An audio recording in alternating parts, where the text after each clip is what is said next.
जिज्ञासा आम लड़कियों की तरह ही एक लड़की थी। वो हमेशा से ही एक कामयाब राइटर बनना चाहती थी। सालों की मेहनत और राइटिंग के उसके जुनून ने उसके इस सपने को भी आज पूरा कर दिया था। कुछ दिन पहले उसने एक मूवी स्क्रिप्ट के लिए एक सैंपल भेजा। फिल्म मेकर्स को जिज्ञासा का आइडिया और उसकी इमेजिनेशन बेहद पसंद आई। उन्होंने जिज्ञासा को हैदराबाद इनवाइट किया, जहां पर वो फिल्म सिटी में मूवी शूट करना चाहते थे। जिज्ञासा के लिए ये अनुभव बिल्कुल नया था। आज तक उसने न जाने कितनी कहानियां लिखी थी, लेकिन इस बार वो एक ऐसी कहानी लिख रही थी जिसमें एक लड़की के मरने के बाद भी उसकी आत्मा को शैतान ने अपने कब्जे में रखा। कहानी बहुत खौफनाक थी।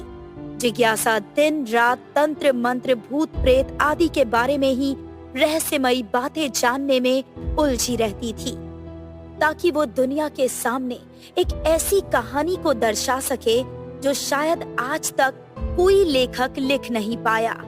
फिल्म सिटी में उसके ठहरने का इंतजाम किया गया। फिल्म में काम करने वाले बाकी लोग भी वहाँ ठहरे थे। जिज्ञासा को वहाँ के होटल का रूम नंबर 717 मिला। इतनी ऊंची इमारत पर खड़े होकर शहर का नजारा देखना जिज्ञासा को मानो एक सपना सा लग रहा था। वो अपनी जिंदगी के इस नए आगाज से बेहद खुश नजर आ रही थी। उसको अक्सर देर रात अपना काम करना अच्छा लगता था। उस रात भी उसने खाना खाया और वो अपना लैपटॉप लेकर अपनी कहानी को लिखने बैठ गई। उसे लिखते हुए थोड़ी देर हुई थी कि तभी थोड़ी देर बाद उसके रूम का गेट नॉक हुआ। उसने दरवाजा खोला तो कास्टिंग डायरेक्टर का असिस्टेंट उसके सामने खड़ा था। अचानक देर रात को यूं एक लड़के को अपने दरवाजे के सामने देखकर वो थोड़ी घबरा गई। आप इस समय यहाँ पर? सब ठीक तो है ना? हाँ, सब ठीक है। आपने बताया था ना कि आपको अक्सर देर रात तक काम करने की आदत है, तो आपको ये किताब देने चला आया। मुझे डायरेक्टर सर ने आपको ये किताब देने के लिए कहा था, लेकिन उस टाइम मैं काम में इतना बिजी हो गया था कि मुझे ध्यान ही नहीं रहा। ये लीजिए, and sorry to disturb you. It's okay. जिज्ञासा ने उसके हाथ से उस किताब को ले लिया। वो एक खाकी रंग के कागज से लिपटी हुई थी। उसने किताब को गौर से देखा तो उस किताब पर एक शैतान जैसी आकृति बनी हुई थी।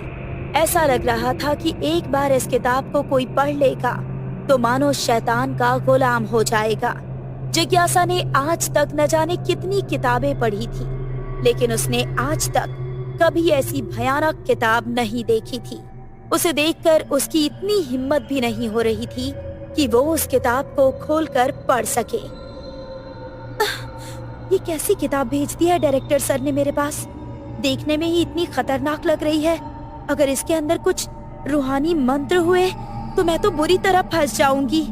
इसको पढ़ने से पहले एक बार इंटरनेट पे इसके बारे में चेक कर लेती हूँ। जिज्ञासा ने अपना लैपटॉप उठाया और उस किताब पर लिखे नाम को इंटरनेट पर सर्च करने लगी, लेकिन उस किताब से जुड़ी कोई भी जानकारी उसे इंटरनेट पर नहीं मिली। इससे पहले कि वो कुछ सोचती, तभी उसके पास डायरेक्टर का कॉल आया। हेलो जिज्ञासा, देखो, आई एम सो सॉरी कि मैं इतनी रात को तुम्हें डिस्टर्ब कर रहा हूँ, लेकिन हमें कल सुबह एक सीन शूट करना है। मैंने तुम्हें जो किताब भेजी है, तुम उस किताब को पढ़ो। मैं चाहता हूँ कि तुम उस किताब को पढ़कर कुछ ऐसा लिखो जिससे लोगों की रूह कांप जाए। वैसे भी रात के 3 बज चुके हैं, तो अब इस किताब को पढ़ने का सही समय है। इतना कहकर डायरेक्टर सर ने फोन रख दिया। उनकी बातें जिज्ञासा को कुछ अजीब लगी, लेकिन उसे इतनी बड़ी अपॉर्चुनिटी मिली थी तो वो उसे खोना नहीं चाहती थी। उसने उस किताब को खोला, लेकिन उसका पहला पन्ना पढ़ते ही उस किताब के प्रति उसे एक अजीब सा आकर्षण होने लगा। वैसे तो मैंने बहुत जगह पढ़ा है कि शैतान इंसान को सब कुछ दे सकता है जो भगवान भी उसे नहीं दे सकता, लेकिन इस बात में आखिर क्या सच्चाई है? हाँ, सब फालतू की बकवास है। जिज्ञासा के ऐसा कहते ही उस किताब के पन्ने अचानक खुद ब खुद पलटने लगे और एक पन्ने पर जाकर वो अपने आप रुक गए। जिज्ञासा ने किताब को फिर से शुरू से पढ़ने की कोशिश की, लेकिन लाख कोशिश करने के बाद भी किताब के पन्ने पलट नहीं पाए। मानो वो किताब खुद चाहती थी कि जिज्ञासा मेरे इसी पन्ने को पढ़े। अरे यार, अभी क्या मुसीबत है। सुबह तक मुझे ये किताब पढ़नी है, एक सीन भी लिखना है, और ये है कि इस पन्ने को पलटने ही नहीं दे रहा है। छोड़ो, अब जो पन्ना खुला है उसी को पढ़ लेती हूँ। जिज्ञासा किताब के उस पन्ने को पढ़ने लगी। उस पन्ने पर शैतान के सींगों की आकृति बनी थी। दूसरे पन्ने पर शैतान अपने सिंहासन पर बैठा था। उसके पास दुनिया का ऐश्वर्य, धन, दौलत सब कुछ था। लोग उसके पैरों में गिरे हुए थे और वो उन पर अपना सब कुछ लुटा रहा था। ये सब देखकर जिज्ञासा बिना मन ही उसकी ओर आकर्षित होने लगी। उसने देखा कि उस पन्ने पर लिखा है, अगर कोई भी जीवित इंसान अपने रक्त की कुछ बूंदों को इस पन्ने पर टपकाकर इन मंत्रों को 100 बार बोलेगा तो शैतान उसे वो सब कुछ देगा जिसकी उसे कामना है। जिज्ञासा ने उस पन्ने पर इतनी लिखी हुई बात को पढ़ी और वो इस तरह उन शब्दों से सम्मोहित हो गई कि उसने आगे का पन्ना पलटकर उसके आगे की लिखी हुई बात पढ़नी जरूरी भी नहीं समझी। उसने बिस्तर के साइड टेबल पर रखे चाकू को उठाया और अपनी हथेली के बीच में बिना कुछ सोचे समझे 100 बार पन्ने पर लिखे उस मंत्र का उच्चारण किया। जैसे ही उसकी मंत्र की विधि पूरी हुई, अचानक उसका सम्मोहन टूट गया। उसने देखा कि उसका हाथ खून से लथपथ है और किताब के पन्ने पर खून ही खून फैला हुआ है, जिसे देखकर वो बुरी तरह घबरा गई। इससे पहले कि वो कुछ कर पाती, पूरे कमरे में उसे किसी शैतानियत भरी हंसी की आवाज सुनाई देने लगी। कौन है यहाँ पर? देखो, अगर कोई मेरे साथ प्रैंक कर रहा है तो प्लीज मत करो ऐसा, मुझे बहुत डर लग रहा है।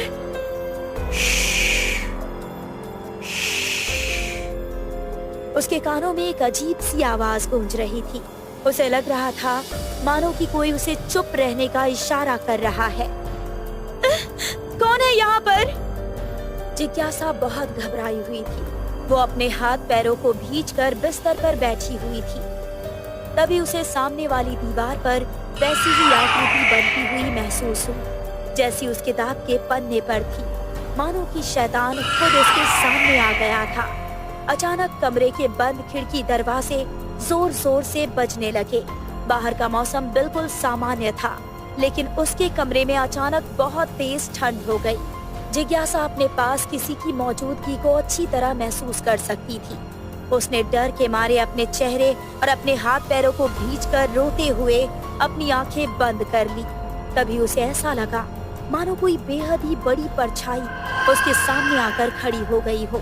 उसने हिम्मत करते हुए अपनी आंखें खोली तो उसके सामने वही शैतान खड़ा था जिसकी आकृति उसने उस किताब में देखी थी। उसे अपने सामने देखकर जिज्ञासा के होश उड़ गए। ये सच नहीं हो सकता, जरूर मैं कोई सपना देख रही हूँ। जिज्ञासा के इतना कहते ही वो शैतान बहुत जोर जोर से हंसने लगा।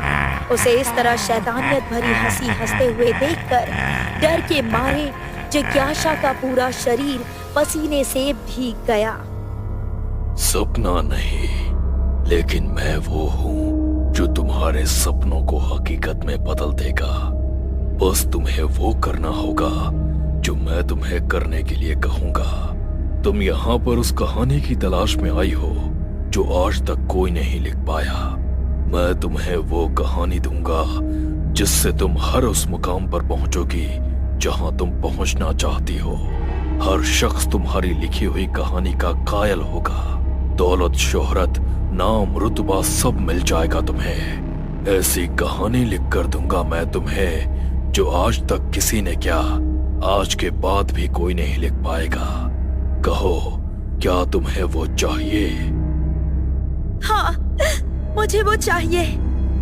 ठीक है, तुम्हें वो मिल जाएगी, लेकिन उसके बदले तुम्हें मेरा एक काम करना होगा। सौदा करना होगा मेरे साथ। सौदे में जो मुझे चाहिए वो तुम मुझे ला कर दोगी, और उसके बदले जो तुम्हें चाहिए वो मैं तुम्हें दूंगा।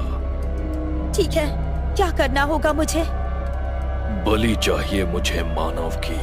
तुम मेरे लिए एक मानव की बलि दोगी। उसके रक्त से मैं तुम्हारी मनोकामना पूरी करूंगा। जैसे ही तुम अपना सौदा पूरा करोगी, वैसे ही मैं भी अपना सौदा पूरा कर दूंगा। जाओ और मेरे लिए एक बलि लेकर आओ। क्या? मैं ऐसा नहीं कर सकती। मैं अपने फायदे के लिए किसी की जान नहीं लूंगी।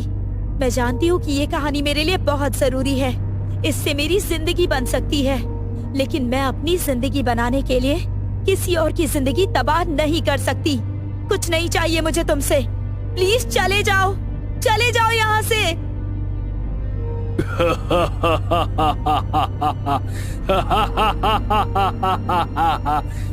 तुम्हें क्या लगता है कि मैं इतनी आसानी से यहाँ से चला जाऊंगा? अपने लालच में किताब का एक पन्ना पढ़ने के बाद उसके आगे का पन्ना पढ़ना तो तुमने जरूरी समझा ही नहीं। मुझे जो एक बार विधि से अपने पास बुलाता है वो मेरा गुलाम हो जाता है, उसे मेरे साथ सौदा करना ही पड़ता है।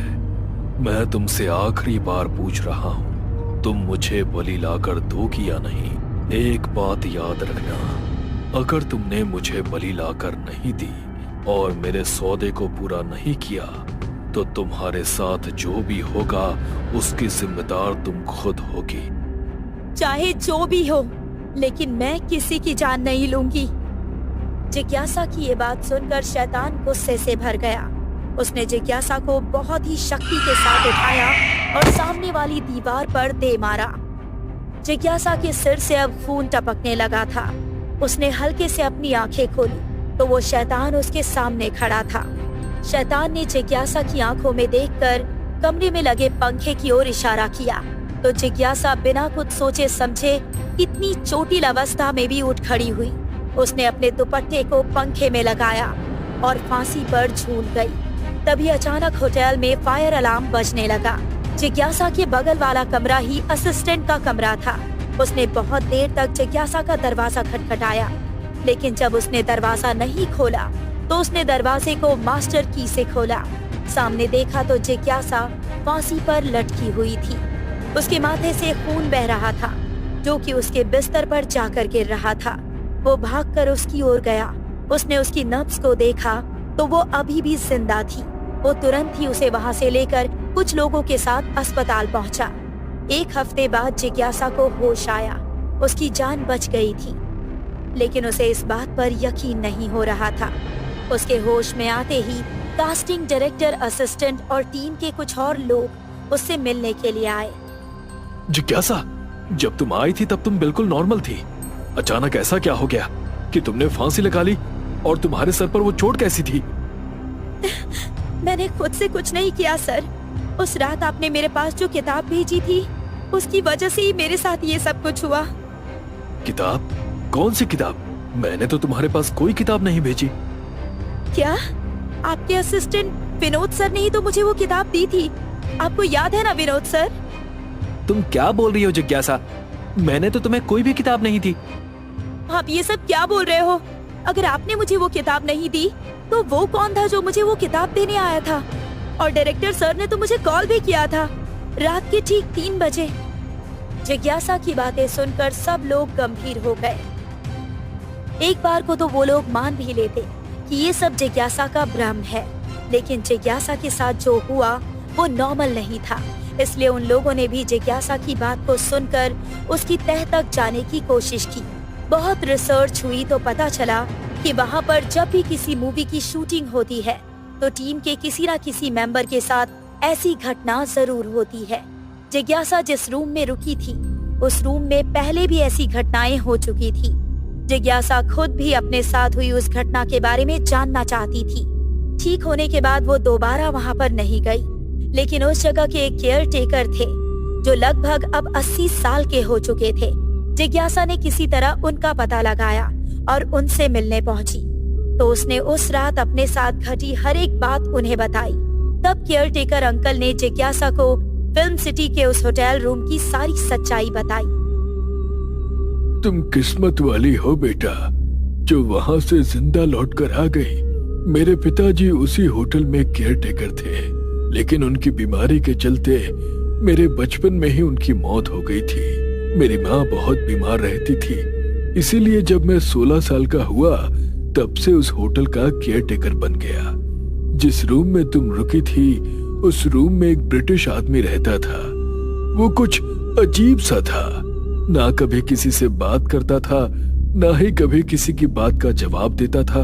हमेशा अपने में ही खोया रहता था। एक दिन वो उसी रूम के पंखे से लटका हुआ मिला। छानबीन करने पर पता चला कि वो काले जादू और तंत्र विद्या से शैतान को अपने वश में करना चाहता था, जिससे शैतान उसकी हर इच्छा पूरी करे। उसने शैतान को पाने के लिए एक किताब भी लिखी, लेकिन वो किताब ही उसकी मौत का कारण बन गई। असल बात तो ये थी कि शैतान सिर्फ तुम्हें भरमा सकता है। वो जब भी किसी को कुछ देता है तो बदले में उससे उसका सब कुछ छीन लेता है। शैतान ने उस आदमी के परिवार को बहुत शोहरत दी, लेकिन बदले में उसकी रूह को अपने साथ ले गया। उस कमरे में रुकने वाले हर इंसान को आज भी शैतान खुद अपना रूप बदलकर अपने हाथ से वो किताब देने आता है। बाकी तो तुम जानती ही हो, लेकिन अब तुम चिंता मत करना। वो बस एक ही बार तुम्हारी रूह को अपने काबू में कर सकता है। अब क्योंकि तुम उसके जाल से बच गई हो, इसीलिए अब तुम्हें कोई खतरा नहीं है। केयरटेकर अंकल की सारी बातें सुनकर जिज्ञासा की रूह अंदर तक कांप चुकी थी, लेकिन वो इस बात के लिए बहुत शुक्रगुजार थी कि जिस जगह से आज तक कोई जिंदा वापस लौट कर नहीं आया, वो उस जगह से जिंदा लौट कर वापस आई थी। जिज्ञासा लोगों के लिए एक ऐसी कहानी लिखना चाहती थी जिसे देखकर लोगों की रूह कांप जाए, लेकिन उसके साथ घटी उस रात की घटना ने उसे खुद ही अंदर तक झकझोर कर रख दिया था। शायद उससे ज्यादा खौफनाक उसके साथ कभी कुछ और नहीं हो सकता था। जिसने भी उसकी ये कहानी सुनी, उसका दिल दहल उठा। कुछ सालों बाद उसने अपनी ही इस कहानी को बड़े पर्दे पर उतारा, तो उसे देखने वालों के भी होश उड़ गए और उसकी ये कहानी पूरी दुनिया की सबसे डरावनी कहानी बन गई। और वैसी कहानी फिर दोबारा कोई नहीं